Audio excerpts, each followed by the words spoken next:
Look at it's Melia, guys! And look at it's Malos right here with this fishing outfit. They see me trolling, they hate it.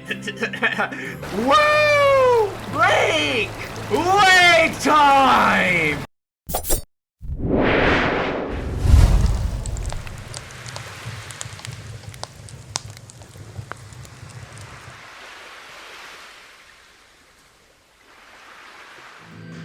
Anyways, let's go ahead and go on to the next story, which is Real Good Time with Alvis, Malos, Melia, Fiora, and Reyn. Oh, this is gonna be great because it already has Melia in it, so I can't wait to see what this is all about. The lake! Yeah!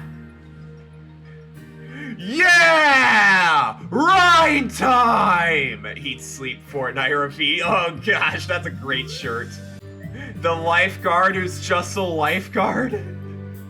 Yeah, we don't even know who this is. This could actually be A. You never know. I don't know. Hey, you two, stop causing a scene.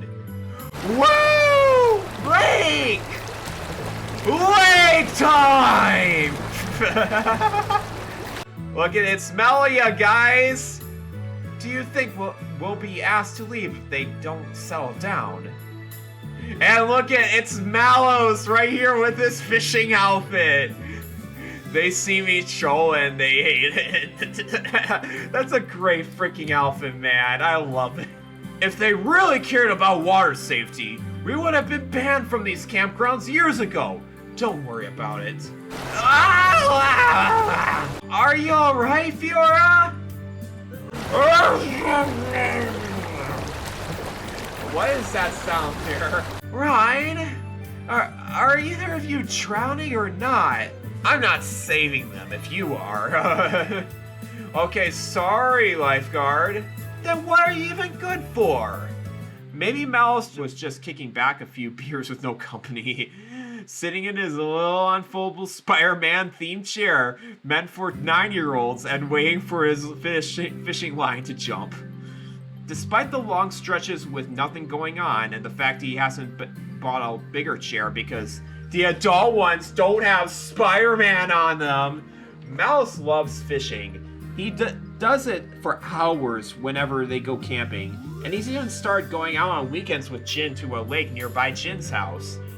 Eating the fish doesn't even factor into the equation. He throws them all back in after measuring each successful catch for his own personal records. Yeah, with that get-up on, he really is throwing himself out there for the fish, so Alvis has heard fake stories about what he was like before they had met, so he's at least somewhat relieved that Malos has taken up a much more relaxing hobby than playing to kill the architect. Oh boy. Yeah, Malos just wanted to keep to himself is all. Just by the way, I kind of like how Lone actually portrayed Fiora here with her hair kind of in like a dark brunette color. I know this was probably intentional to differentiate from Shulk's color because they have pretty much the same exact hair color, so, which is pretty cute nonetheless. And where Alvis stands on the dock with Malos, who has a second unfoldable Spider-Man chair sets up for Alvis, but he refuses to sit in. He could tell they aren't even hurting each other, just laughing and roughhousing like two little kids might do. Malos is really a big kid. Okay, I want to actually point this out. This is actually Tetsuya Nomura's design, but there's like art drawn over it, and then there's like a straw fisherman's hat. I really liked it a lot. Alvis takes a seat at the edge of the dock and stares out over the lake. Aside from his friends goofing around, it really is a lovely day. Oh, what a lovely day for Malos just sitting out in the open. The sun is high and the air is cool rather than humid. Not to mention, there's a breeze that... Something hits Alvis in the back of the head. Not very hard, but there's clearly intent behind it rather than it being an accident. Alvis turns to see Malos leaning over behind him, can in hand. Can hand? There's a dent in the bottom, which is pointed at Alvis. What the hell? Sit in your chair! So he'll get angry over that, over everything else. I'll pass, thank you. Just as nervous as always. Melia, You can take the chair if you like. It seems a bit small, so I'll wrap past as well. The weight limit is like 200 pounds. You can fit. It also seems a bit uncomfortable. You guys really don't get it, huh? That's the trade-off you have to take for it being a cool Spider-Man themed chair. Gee, I wonder what it could actually look like in my head. I imagine it just being off in the middle, just sitting there and just... You're just sitting on Spider-Man's face. There we go. You're just sitting on Spider-Man's face, like just all 200 pounds worth of it all. And when you're over it, Spider-Man's face will just be crushed under it. You'll get used to the back and ass pain anyways. We really need to buy you a new chair. She doesn't mind either way. He's known Melia longer than anyone else in her entire group, and the two are more or less on the same wavelength when it comes to social interactions. When it's called that thing toddlers do, Mio, Glimmer, and Dirk do it every time Alvis babysits them. Oh yeah, just that version. Parallel play, that's it. While they were in Alchemoth, they'd sit in the same room and do entirely opposite tasks. Melia would draw while Alvis meditated his favorite code. Alvis would read while Melia would polish her staff, all without saying a word. Yeah, I would imagine Melia would just be like any typical artist or like any kind of polisher or anything like that. So if Melia wants to simply exist near Alvis for however long she wants, that doesn't bother him. If she wants to join in any other way, that doesn't bother him either. They get along well just existing next to each other. Before Alvis can mull over this for much longer, Malos calls out, "Bird Lady! Bird Lady! You plan on joining us or what?" Eh? For some reason, this makes Melia look a little bit uncomfortable. Oh, I have never fished before, so I am not sure how to... It isn't rocket science. Just take Pyro's fishing rod. Alvis can tell you how to do the rest. Melia not knowing how to do things in her outside world, especially fishing. But still strange to invite Melia to take part in his hobby when he barely knows her. Barely knows her to the point where he had overheard Ricky call her Bird Lady and had refused to learn her actual name since oh boy. Ah, yeah, I see. Alice learned it from Ricky, and he just calls her that. That's really funny. I'll be perfectly honest. Alvis is just about to politely turn her away to save her the embarrassment of being outed by Malos, but suddenly a voice cuts through the air between the three of them. Melia! Are you gonna go fishing? Startled, Melia looks back into the water and sees Fiora floating on her back, as is Reyn. Maybe they ran out of energy while wrestling. Their bodies are flowing down the lake, but they're loud enough to still hear from a distance. It's a lot of fun! You should try it! Yeah! Catch a big one! That look right there kind of makes Reyn look like he has high Entia wings right there. That looks kind of funny. You know, not quite. Alvis reaches behind him and grabs Pyro's fishing pole, then puts it in Melia's hands. Whereas Alvis's fishing pole is in a deep purple color, Pyro's is a bright green, like staring right into her core crystal. Melia examines it carefully. I'm just a bit concerned I'll ruin something as I'm inexperienced. Such as breaking this without meaning to, especially so since it doesn't belong to me. Don't concern yourself over that. Pyro would be fine with you using it. So Alvis begins his explanation. He hands Melia a hook similar to the one he's about to use, then shows her how to thread her line through it and a knot he uses to secure it. Melia has more nimble fingers than he does, so she's able to follow along and secure a knot at Alvis's pace. Compared to her, Alvis's first time trying to make a knot has resulted in a few minutes of struggling before there was success. Then comes adding on the bobber and split shot sinkers. Alvis opts to give Melia Pyro's bobber.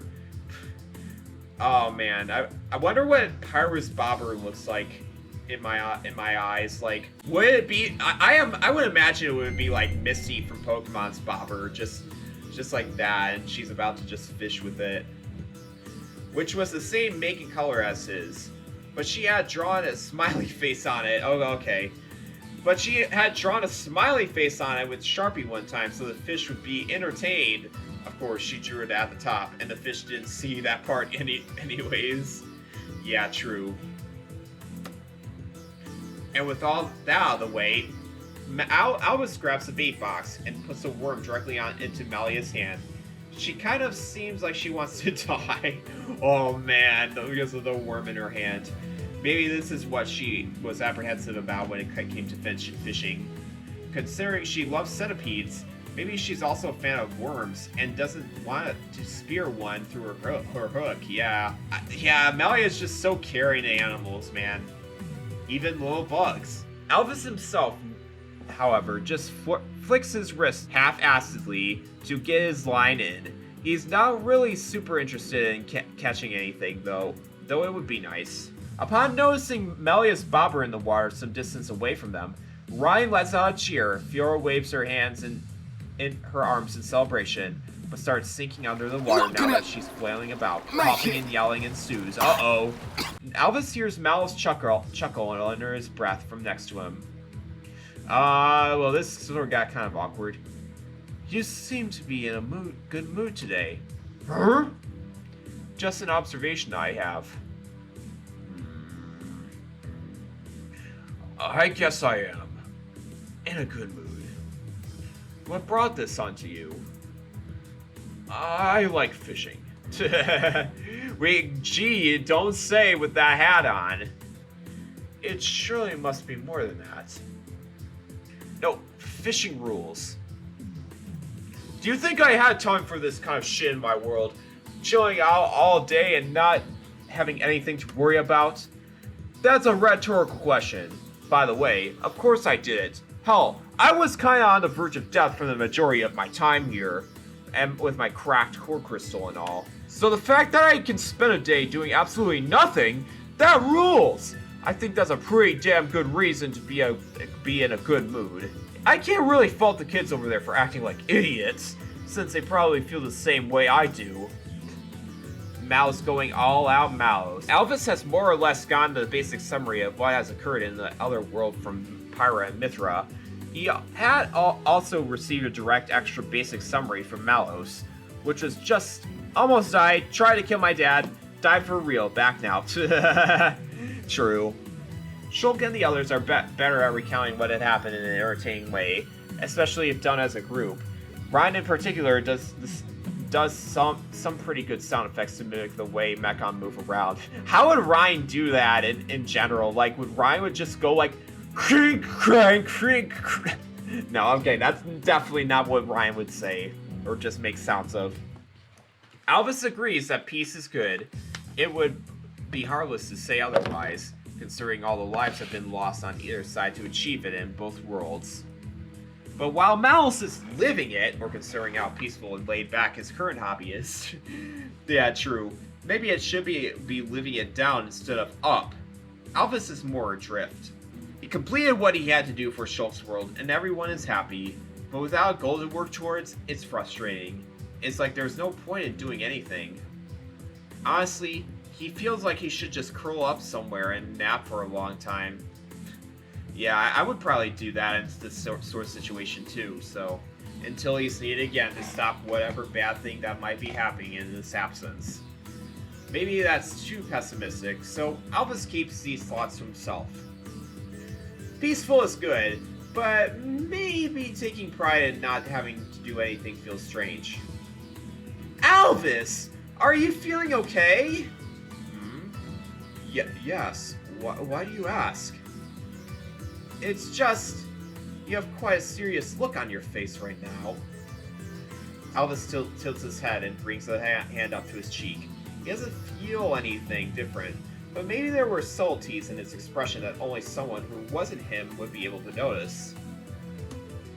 Melia looks genuinely worried about him, but Melia is also much more expressive than he is. So maybe she's just a normal amount worried.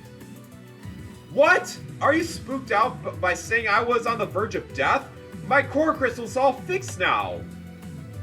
Oh no, I wasn't worried. What the hell, jerk? Oh jeez, Malos is kind of getting angry then. Would you rather I be worried about you or not? Well, whatever gets more attention. Well, I guess we don't care. It's the attention that matters, because Malos is more of the attention seeker than anything. Surprisingly, Malos is very against Man, I can't say words today. Malos is very against littering, and doesn't just chuck his leftover cans into the water when he's done. No, he properly recycles them. He pulls out another Modelo to put in his chair's cup holder. It doesn't fit, but Malos shoves it in the best he can. Then pulls out a can of LaCroix and passes it to Alvis. So he has Modelo and now he has LaCroix. So he has a ton of freaking energy drinks. Or is LaCroix an energy drink? I can't remember. Or maybe it's a beer. Actually, I think it's more like a can of beer, actually.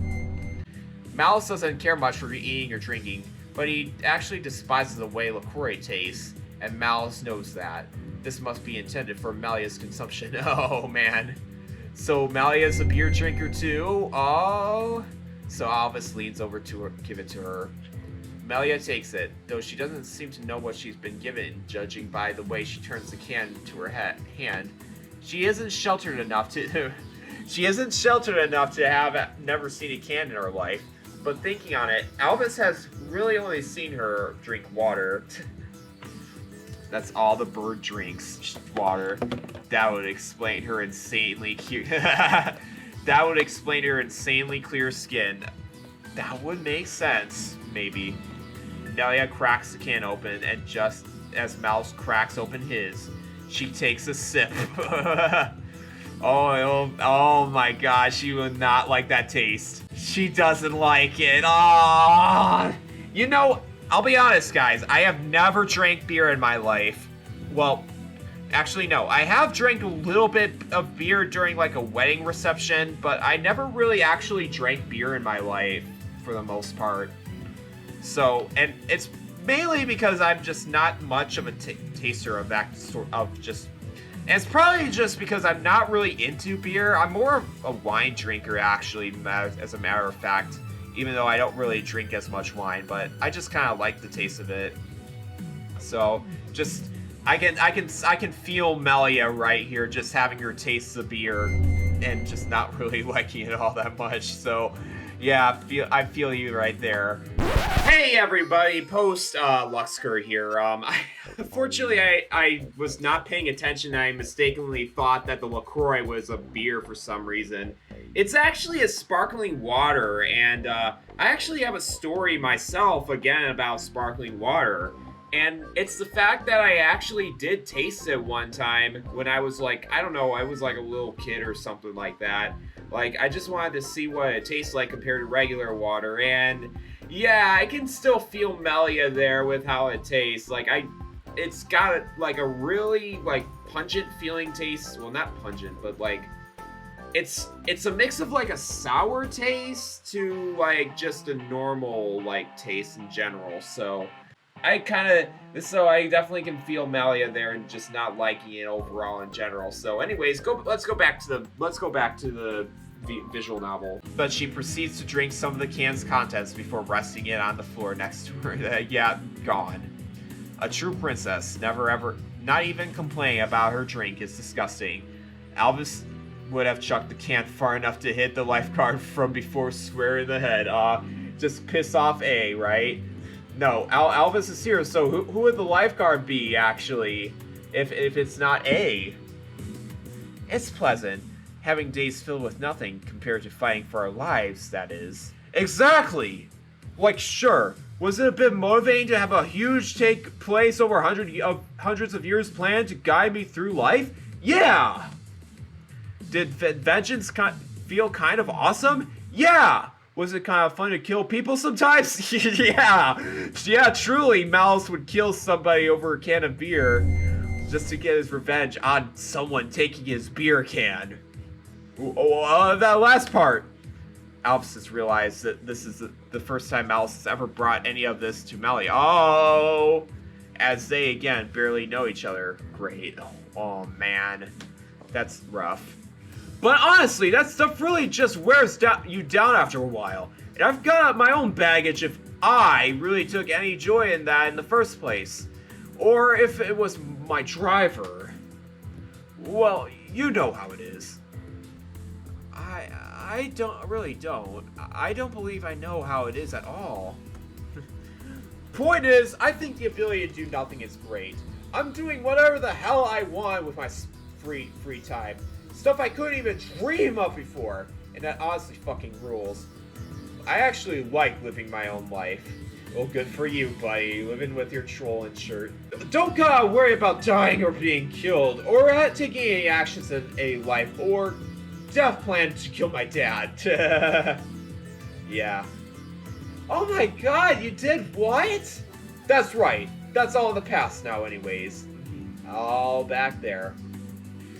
Dad's dead as hell, thankfully. And you guys killed her other half, too. That Santa guy. Santa was your father, Alvis? Oh, God, now it's all confusing, too. Please, I really do not want to explain our family tree is constructed right now. Oh, man. Alvis holding his fishing pole between his knees, putting his head in his hands as Mouse starts explaining this for him when Melia listens.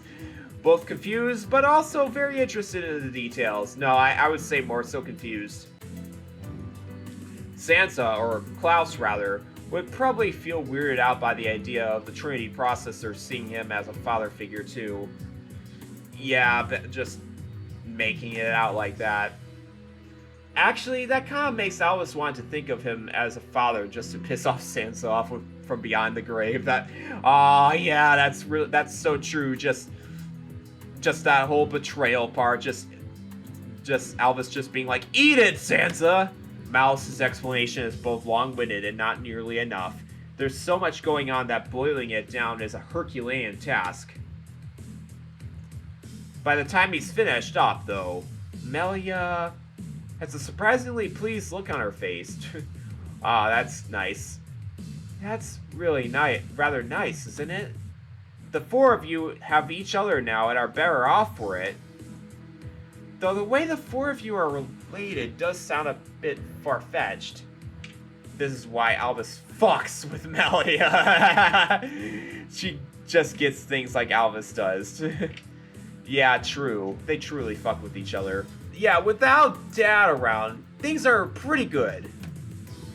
And we all get along pretty well, right, Alvis? Well, I could do without your choice of music, like what you played in the car ride there. Wow, a rare joke from Alvis. I'm assuming that joke because if you're insulting my headcrafted IO Pops playlist, I'm going to beat your ass. Oh, that's pretty funny. Jamming to that music while Alvis is like, I'm just gonna turn the channel slight without you knowing. Melia gives Alvis a nudge and a smile. To an untrained eye, it would seem like a regular tight-lipped princessy smile, but Alvis knows from years of experience that it's a particularly happy one. Ah, Melia's just so cute there. But when Melia's eyes linger back down on her liqueur, though, the smile fails. Aw, that's so sweet, though. I'm totally like Melia, guys. I'm sorry. Like, seriously, if I ever had a can of beer just sitting there, just out of nowhere, I would just not want the taste of it. Alvis takes it from her hand and puts it behind the bait bucket without even exchanging a single word. Oh wow, love that transition there. Even Reyn and Fiora is still relaxing in proximity to them, chatting about something else. Alvis can't hear as they doggy paddle in place. Doggy paddle, that's so funny. That's a little swimming thing that they could do. The silence gets interrupted by a soft gasp next to Alvis towards his left. He turns to look at the source, Melia, only to find her staring at something in the water in shock, hands clenched tightly around her fishing pole. Did she get something? Ah!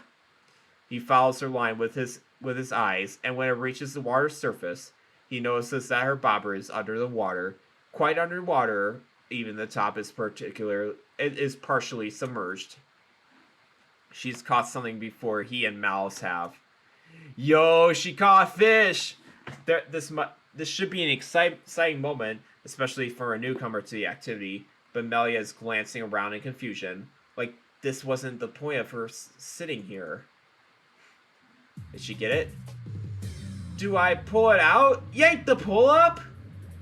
Alvis notices that the fishing pole is bending at quite an angle. Maybe she's caught a decently sized fish. That would explain some of the struggling going on. A few seconds later, Melia is now leaning far enough back that her head is now near touching the wood of the dock.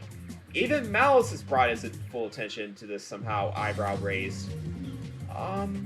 Is it supposed to be this difficult to reel in a fish? There's tension in Melia's voice from her exerting her strength. Not really. Do you just suck at this? I believe it's more of a matter of what she's caught putting up a fight or being heavy. The pole won't snap, will it? No, it's made from some pretty strong material. Same with the reel and line. You could probably hook onto a boat and bring it forward if you really tried. She sits up and hands the pole off to Alvis with a relieved sigh. Almost immediately, upon taking it from her, Alvis' body jerks forward from the force, pulling up at the end of Melia's line, which almost making him fall off the dock entirely. This shock is enough to make Alvis' non-existent heart leap into his throat. What the fuck? Alvis bites his tongue immediately after saying this. Mithra and Malos are really rubbing off on him. What on Bionis did you catch? Is this not how fishing is supposed to go? Hey, do you want to take a swim and see what she's got on the other end of the line? It ain't trash, that's for sure. It's gotta be alive. Malos nudges Alvis with his foot, and he asks this, meaning the question is directed to Alvis. He spends a moment mulling over his options. Maybe if he tensed some rope to himself and anchored the position end to the dock, he'd be alright. Better yet, why doesn't Malos go check himself? I don't know, because he's Malos. Whoa! Check out this spell. Not doing that. Not checking out a massive plan, at least. So we're just all covered in trees, really. By the time they make it to the dock, Fiora is out of breath and Melia's stance has now widened. Her knees have bent slightly and shoulders stiffen as she continues to reel the line. This is colloquially referred as a power stance.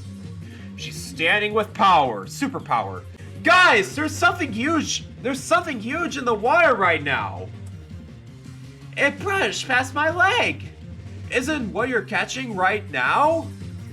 Well, I'm working on it. Even without asking, Fiora rushes up to Melia and grabs the pole. She doesn't take it away with her, but instead starts exerting her own strength to pull the fishing pole back a few inches. Her hand goes to the reel, and along with Melia, she begins turning the handle back as well. How big are we talking? Like, Reyn holds out his hands in a manner of that conveys this big. but he keeps increasing the distance until his arms are spread as far as he can be. Considering Reyn's height and shoulder span, this gives the fish a bit of a menacing quality. This maybe? I popped up my head under the water real quick to get a good look, and it was a huge one. Couldn't really tell you anything else about it. What the? That's a weird glitch right there, actually. That's weird. Wow, that's interesting. Couldn't really tell you anything about it. It was kind of dark. Scared the hell out of us. And eventually, Malos shakes his head. Alvis! I don't know jack shit about fish. What? Wow, all this time we thought you were really into fishing, but now you're just that? Gee willikers, dude. Do you not know anything about fish? Some fish are big, some fish are small, some fish are green, some are brown, some are weirdly multicolored. This is the extent of my fish knowledge, and I have shared it all with you. So, wow, he was lying about how he was into being a fisherman. So, yeah, he just deserves repercussions from that. Can you two stop talking and start helping? The three of them bunched together, pouring out all of their collective strength into one single purpose. Makes this scene look both ridiculous and like a momentous occasion. The last time they combined their efforts like this was when they were trying to peer pressure Shulk into ordering Grubhub from them a month ago. Except that Grubhub is no longer a thing whenever this recording goes up. Actually, no, that was a joke. Grubhub's still around. It will continue being around for a while. He takes his outfit off to reveal his actual outfit. Like, look how great his physique is. I dabble in it. I don't want to kill this fish, but would anyone here object to me maybe punching it in the face? Like you're going to fight the fish? Yeah, why not? It's as long as I don't kill it. I can knock it out, and then you guys reel it in. You'll fight it, but not kill it? Oh, Malos knows what he's doing, guys. Come on, man. Heh, that's just a fisherman's code, kid. You wouldn't get it. Oh my god, he's stupid!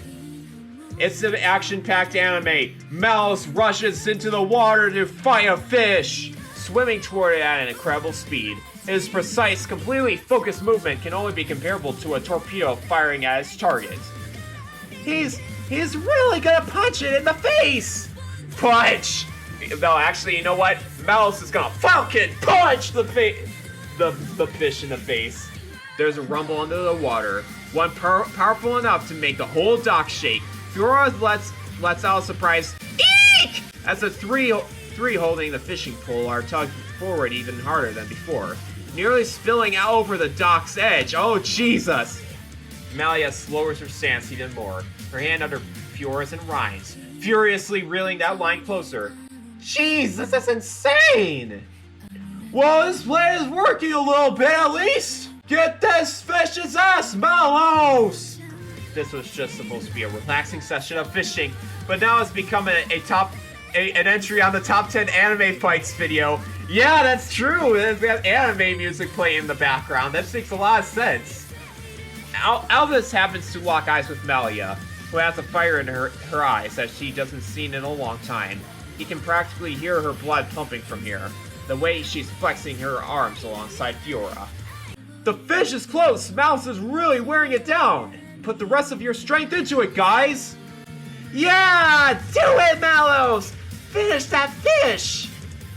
Beat it up real good! Within an inch of its life if you prefer! Fiora's on a murderous rampage. She's like, Go ahead and kill this fish for me, friends!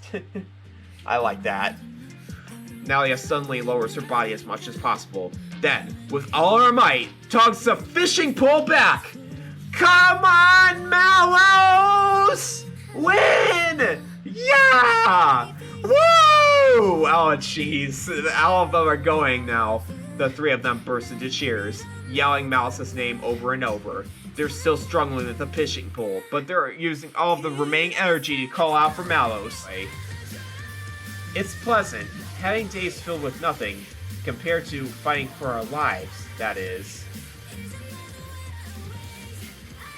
I'm doing whatever the hell I want with my free time. Stuff I couldn't even dream of before. And that honestly fucking rules. I'm actually living my own life. Got all this remembering. Who really cares about logic? If it makes you four happy. Alvis slowly gets to his feet, the dock shaking with every step he takes due to the fight occurring down below. Oh my god, Alvis is gonna fight the fish too! He walks over to where Melia stands. He puts his hand atop of Reyn's hand, whose hand is atop Fiora's, whose hand is atop Melia's, that gives it a squeeze. Whew. Go, Malos! And with those little words muttered under Alvis's breath, Melia yanks the fishing pole back one more time, and out of the water, out flies the largest fish the four of them have ever seen, with Malos hanging onto it by its dorsal fin. Jesus! Wow. Holy shit! That was awesome! Did you really not kill it despite all that? Hell no. I'm not a monster. Come on. You three hold it while I grab my measuring tape. Oh boy, let's see what's gonna be. Aw, shit. I wish Jin was here. He might actually know what kind of fish this is, since he cooks a lot. Ugh. It's quite heavy. My hands ache. Yeah, you just pull a freaking heavy fish there, Melia. Good job. I've got the back of it. I'll take the front then. Oh, Alvis, can you snap a picture of this? I want to show Shulk when we get back. Do you have your phone on you? Maybe. Yes, give me a moment. Aw, don't you all look happy. Go hold the fish with your little friends. I'll take the picture for you. Yeah, get in the picture, Alvis. Get over here, man. You did help with your cheering. What? Alvis cheered too? I didn't hear it. Do it again. Absolutely not. Boo! Another day of strange happenings over in the Bladeingtons world. And with that, I think I'm going to go ahead and stop it right here. So, alright, well, that's it for right now, everybody. Thank you, everybody, for watching this video. And definitely check out Hoshi Zora Lone's card in the description of this video and her Instagram account as well. She does some really great art, and like she does a lot of cool comics as well. So definitely go ahead and support her if you can. Until next time, everybody, see you on the other side!